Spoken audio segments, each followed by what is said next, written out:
आज आपण काचबिंदूविषयी माहिती घेऊया. काचबिंदू किंवा ग्लॉकोमा म्हणजे डोळ्याचे प्रेशर वाढणे आणि त्या वाढलेल्या प्रेशरमुळे डोळ्याच्या नसेवर दाब पडून डोळ्याची नस कमकुवत होणे. डोळ्याची नस कमकुवत झाल्यामुळे पुढे जाऊन हळूहळू पुढच्या काही वर्षांमध्ये डोळ्याची नजर कमी होते. या सगळ्या आजाराला काचबिंदू असे म्हणतात. काचबिंदू हा जगामध्ये दुसऱ्या क्रमांकाचा दृष्टीचा आजार आहे. पहिला क्रमांक असतो मोतीबिंदूचा. परंतु मोतीबिंदू आणि काचबिंदूमध्ये मुख्य फरक असा की मोतीबिंदूमुळे जाणारी नजर ही बहुतेक वेळा ऑपरेशन करून आपल्याला परत मिळवता येते, कारण काचबिंदूमुळे जाणारी नजर ही नसेच्या नुकसानामुळे गेलेली असते. त्यामुळे जी नजर काचबिंदूमध्ये जाते ती कधीही परत मिळवता येत नाही आणि म्हणूनच काचबिंदूला अजून वाढू न देणे हाच एकमेव त्याचा उपचार आहे. जगामध्ये सुमारे 7.5 करोड काचबिंदूचे रुग्ण आहेत, असा 2018चा जागतिक आरोग्य संघटनेचा अहवाल सांगतो. या 7.5 करोडपैकी सुमारे 45 लाख लोक काचबिंदूमुळे आपली नजर कायमची गमावून बसलेले आहेत. हाच आकडा भारतामध्ये 1.2 करोड काचबिंदूचे रुग्ण आणि त्यातील 12 लाख लोकांची दृष्टी काचबिंदूमुळे कायमची गेलेली आहे. एका सरासरी सामान्य माणसाला सुमारे 2 ते 2.5% काचबिंदू होण्याचा धोका त्याच्या आयुष्यभरात असतो. जेव्हा तुमच्या एखाद्या जवळच्या नातेवाईकाला किंवा रक्तातल्या नातेवाईकाला, जसे की आई बाबा, भाऊ बहीण यांना काचबिंदू असेल तर हा धोका 10 पटीने अजून वाढतो. सुमारे 40 वर्षे वयाच्या पुढील व्यक्तींना काचबिंदू होण्याचा धोका जास्त असतो. त्यामध्ये देखील स्त्रियांना पुरुषांपेक्षा धोका थोडासा अधिक असतो. वय जसं 60च्या पुढे जातं तसा हा धोका अजून वाढू शकतो. जरी काचबिंदू हा मुख्यतः प्रौढांचा आजार असला तरी देखील क्वचित प्रमाणात हा काचबिंदू लहान मुलांमध्ये देखील आढळू शकतो. नुकत्याच जन्मलेल्या बाळामध्ये काचबिंदू असू शकतो किंवा कधीकधी काही दिवसांमध्ये किंवा महिन्यांमध्ये त्याच्या डोळ्यामध्ये काचबिंदू तयार होऊ शकतो. काचबिंदू आपल्या डोळ्यावर कशा प्रकारे परिणाम करतो हे समजण्यासाठी आपल्याला डोळ्याची रचना नीट माहीत असणे आवश्यक आहे. डोळा हा चेंडूसारखा गोल असतो. डोळ्यामध्ये एक प्रकारचे पाणी असते ज्याला आपण ॲक्वस ह्युमर असे म्हणतो. ॲक्वस ह्युमर हे डोळ्याच्या बाहुलीच्या मागे असलेल्या सिलेरी बॉडी नावाच्या जागेत तयार होते आणि डोळ्याच्या बाहुलीच्या समोर असलेल्या एका जाळीसारख्या रचनेतून, ज्याला आपण ट्रॅबेक्युलर मेशवर्क असे म्हणतो, तिथून डोळ्याच्या बाहेर जाते. जोपर्यंत पाणी तयार होण्याचे आणि पाणी डोळ्याच्या बाहेर जाण्याचे प्रमाण सारखे असते तोपर्यंत डोळ्याचे प्रेशर सामान्य राहते. जेव्हा डोळ्यातील पाण्याचा पुरेसा निचरा होऊ शकत नाही तेव्हा डोळ्याचे प्रेशर हळूहळू वाढायला लागते. डोळ्याचा दाब वाढल्यामुळे डोळ्याच्या नसेवर ताण येतो. डोळ्याची नस ही डोळा व मेंदू यांना जोडते. डोळ्याच्या पडद्यावर पडणाऱ्या प्रकाशाचे विद्युत संदेशात रूपांतर करून ते संदेश या नसेद्वारे मेंदूपर्यंत पोहोचवले जातात व आपल्याला दृष्टीज्ञान होते. आणि त्यामुळे जेव्हा नसेवर दाब पडतो तेव्हा नस हळूहळू कमजोर होते आणि त्यामुळे पुढे जाऊन दृष्टी कमी होऊ शकते. काचबिंदूचे मुख्यतः 2 प्रकार असतात. पहिला म्हणजे ओपन अँगल ग्लॉकोमा आणि दुसरा angle closure glaucoma. Open angle ग्लॉकोमामध्ये बुबुल आणि बाहुली किंवा आयरिस यामधील जो कोन आहे हा कोन उघडा असतो किंवा फंक्शनिंग असतो.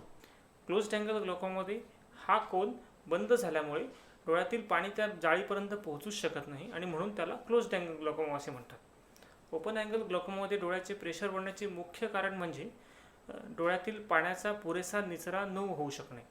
दुसरे कारण, जेव्हा सिलेरी बॉडीतून जे डोळ्यातील पाणी तयार होते त्याचं जर पाणी तयार करण्याचं प्रमाण वाढलं तरी देखील असे होऊ शकते. डोळ्यातील प्रेशर वाढल्यामुळे डोळ्याच्या नसेवर हळूहळू दाब पडायला सुरुवात होते. परंतु हा दाब प्रेशर जरी वाढलं असेल तरी त्या दाबाचा परिणाम आणि त्याच्यामुळे होणारं नुकसान हे एका रात्रीत होत नाही.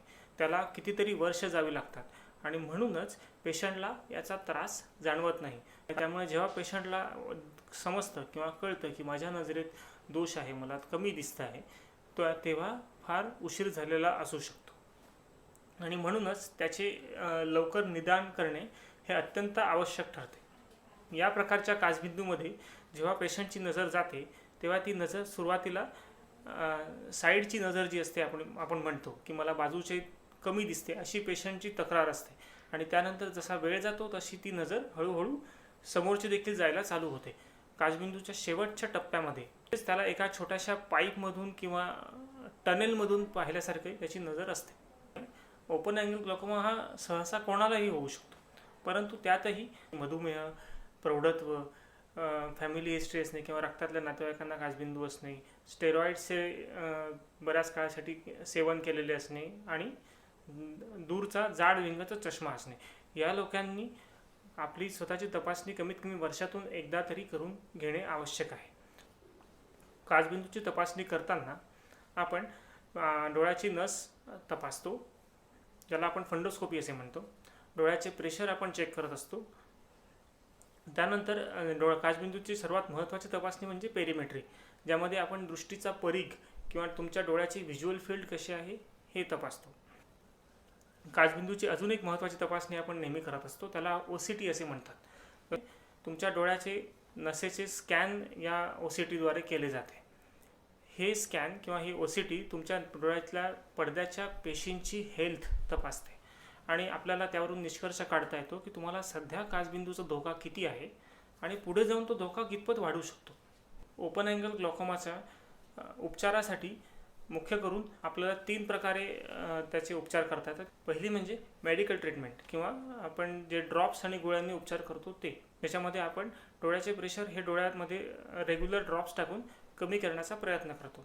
जर त्या ड्रॉप्समुळे प्रेशर आपल्याला हवे तितके कमी होत नसेल तर आपल्याला तात्पुरत्या वेळासाठी गोळ्यांचा आधार घेता येतो, परंतु या गोळ्यांचे बाकीचे साईड इफेक्ट्स असल्यामुळे ह्या गोळ्या आपल्याला नेहमीसाठी देता येत नाही. याची दुसरी ट्रीटमेंट म्हणजे लेझर ट्रीटमेंट, ज्यामध्ये आपण डोळ्याच्या जाळीवर जे ट्रॅबिक्युलर मेशवर्क आहे त्याच्यावर लेझर ट्रीटमेंट करून ती जाळी परत ओढण्याचा प्रयत्न करतो. ही ट्रीटमेंट देखील सगळ्यांमध्ये सक्सेसफुल होईलच असे नसते आणि म्हणून त्याचा उपयोग देखील मर्यादितच आहे. तिसरी ट्रीटमेंट म्हणजे सर्जिकल ट्रीटमेंट किंवा डोळ्याचे ऑपरेशन. यामध्ये आपण डोळ्यातील पाणी जे नॉर्मली जाळीतून बाहेर जायला हवं पण जात नाही आहे, त्याच्यासाठी डोळ्यामध्येच एक दुसरा वेगळा रस्ता बनवतो, त्याला आपण बायपास म्हणू शकतो. हा रस्ता अशा प्रकारे डिझाईन केला गेलेला असतो की त्याच्यामध्ये डोळ्याचे प्रेशर हे कायम मेंटेन ठेवले जावे. अँगल क्लोजर ग्लॉकोमा यामध्ये डोळ्याची बाहुली आणि डोळ्याचा कॉर्निया किंवा बुबुळ यामध्ये जो कोन असतो हा कोन बंद होतो आणि म्हणून त्याला आपण अँगल क्लोजर ग्लॉकोमा असे म्हणतो. डोळ्याच्या सिलेरी बॉडीतून तयार होणारे पाणी हे लेन्स आणि बाहुली याच्या फटीतून अँट्रेचेम्बरमध्ये प्रवेश करते. इथून ते पुढे जाऊन डोळ्याची जी जाळी असते, ज्याला ट्रॅबिक्युलर मेशवर्क असे म्हणतात, तिथून डोळ्याच्या बाहेर जाते. काही कारणामुळे जागा बंद झाल्यास डोळ्यातील पाणी हे बाहुलीच्या मागे अडकून पडते, त्यामुळे बाहुलीला फुगवटा येतो पाण्याच्या दाबामुळे आणि या फुगवट्यामुळे डोळ्याचा कोन किंवा अँगल बंद होतो. असे झाल्यास डोळ्यातील पाण्याचा बाहेर जाण्याचा रस्ता पूर्णपणे बंद होऊन डोळ्यातील प्रेशर किंवा दाब अचानक वाढतो. वाढलेल्या दाबामुळे डोळ्यामध्ये सूज येते. सूज आल्यामुळे पेशंटला समोरचे धुरकट दिसण्यास चालू होते.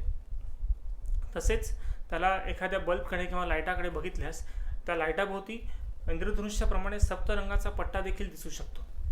वाढलेल्या प्रेशरमुळे डोळ्याच्या नसेवर देखील परिणाम होतो आणि नसेला पण सूज येते. डोळा दुखण्यास सुरुवात होते, त्यामुळे डोके देखील दुखू शकते आणि पेशंटला उलट्या होऊ शकतात. ही एक प्रकारची मेडिकल इमर्जन्सी असते आणि याला त्वरित उपचार आवश्यक असतात. काही विशिष्ट परिस्थितींमुळे देखील या प्रकारच्या काचबिंदूची रिस्क किंवा काचबिंदूचा अटॅक येण्याची रिस्क वाढू शकते. जर तुम्ही अंधाऱ्या खोलीत खूप वेळ TV बघत असाल तर त्यामुळे याचा धोका वाढतो. खूप वेळ वाचन केल्यामुळे देखील अशा प्रकारच्या व्यक्तींमध्ये त्रास वाढू शकतो किंवा काचबिंदूचा अटॅक येऊ शकतो. भावनिक तणाव खूप जास्त असेल त्यामुळे देखील हा प्रॉब्लेम येतो. काही विशिष्ट प्रकारचे मेडिकेशन्स किंवा औषधी ज्यामध्ये येतं की सर्दीची औषधी, अँटी डिप्रेसंट्स म्हणजे डिप्रेशनसाठी घेण्यात येणारे औषधे आणि अस्थमाची औषधी, यामुळे देखील हा आजार होऊ शकतो. जर मोतीबिंदू खूप जास्त असेल किंवा खूप पिकला असेल तर त्यामुळे देखील डोळ्यातील जागा कमी होऊन डोळ्याचे प्रेशर वाढू शकते. अँगल क्लोजर ग्लॉकोमाचे निदान करण्यासाठी पेशंटला स्टेट लॅम्पवर तपासले जाते. डोळ्याचे प्रेशर वाढलेले असल्यास व डोळ्याला सूज आलेली असल्यास त्या पेशंटची अर्जंट ट्रीटमेंट करणे हे अत्यंत गरजेचे असते. काही पेशंट्समध्ये वरील कुठलीही लक्षणे नसली आणि त्यांच्या डोळ्याचे प्रेशर जरी नॉर्मल असले तरी देखील तपासणीमध्ये त्यांच्या डोळ्यातील जागा कमी आहे असे आढळल्यास आपल्याला पुढील तपासण्या करणे हे आवश्यक असते. डोळ्यातील जागा किती कमी झाली आहे हे बघण्यासाठी गोनिओस्कोपी नावाची तपासणी केली जाते, ज्यामध्ये आपण डोळ्याचा जो कोन आहे त्याची जागा किंवा त्यातील स्पेस मोजतो. तसेच OCT नावाच्या टेस्टद्वारे, OCT नावाच्या स्कॅनिंगद्वारे आपण डोळ्यातील जागेचे मोजमाप करून त्याला भविष्यात काचबिंदूचा अटॅक येण्याचा धोका कितपत आहे हे ठरवू शकतो. अँगल क्लोजर ग्लॉकोमाची ट्रीटमेंट करताना आपला मुख्य हेतू डोळ्याचे प्रेशर कमी करणे हा असतो. जेव्हा डोळ्याला सूज आलेली असते तेव्हा सुजेमुळे डोळ्यातील पाण्याचा रस्ता हा बंद झालेला असतो. अशा परिस्थितीमध्ये डोळ्यामधून लेझर देऊन पाण्यासाठी वेगळा किंवा पर्यायी रस्ता तयार करणे हाच एकमेव मार्ग असतो. लेझर यशस्वी ठरण्याची शक्यता फारशी नसेल तर आपल्याला ऑपरेशन हाच एकमेव पर्याय असतो. डोळ्याचे ऑपरेशन करताना काही वेळेस फक्त मोतीबिंदू काढून आपले काम भागू शकते आणि डोळ्यातील पाण्याचा रस्ता हा पूर्ववत मोकळा होऊ शकतो. जेव्हा सूज ही बऱ्याच काळासाठी डोळ्यामध्ये असते त्यावेळेस मोतीबिंदूच्या ऑपरेशनसोबतच डोळ्यातील अडकलेल्या पाण्यासाठी वेगळा रस्ता तयार करण्याचे ऑपरेशन देखील करणे आवश्यक असते. त्यामुळे काही वेळेस फक्त मोतीबिंदू तर काही वेळेस मोतीबिंदू अधिक ट्रॅबेक्युलेक्टॉमीचे ऑपरेशन असे दोन्ही ऑपरेशन एकाच वेळी करणे आवश्यक असते. काचबिंदूमध्ये नजरेचे नुकसान हे अत्यंत मंद गतीने होते. त्याला काही वर्षांचा काळ जावा लागतो आणि पेशंटला या प्रक्रियेमध्ये किंवा नुकसान होताना कुठल्याही प्रकारचा त्रास जाणवत नाही आणि म्हणूनच काचबिंदूला silent killer of the vision म्हणजेच नजरेचा छुपा शत्रू असे म्हटले जाते. काचबिंदूमुळे गेलेली नजर पुन्हा मिळवता येत नाही, परंतु जर नियमित तपासणी डोळ्याची होत असेल तर आपण काचबिंदूमुळे जे भविष्यात नुकसान होऊ शकते ते थांबवू शकतो आणि तुमची नजर सुरक्षित ठेवू शकतो.